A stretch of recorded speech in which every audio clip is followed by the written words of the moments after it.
Mga palangga, and happy morning sa inyong tanan. So dalay ko ng Diyos solay kadapusan mga palangga, kay maayo man ang Ginoo sa atong kinabuhi mga palangga. So ato siyang kantahan mga palangga.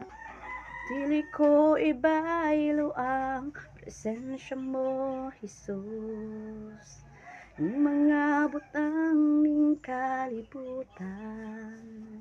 Kay ang mga butang lumalabay lamang, apan ang presensya mo walay katapusan.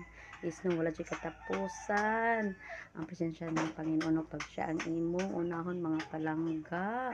Ang grabe ka maayo gyud ang Ginoo mga palangga sa atong kinabuhi, no mo nang unahon gyud nato siya matag-adlaw mga palangga. And God bless sa inyo tanan mga solid followers, and marathon.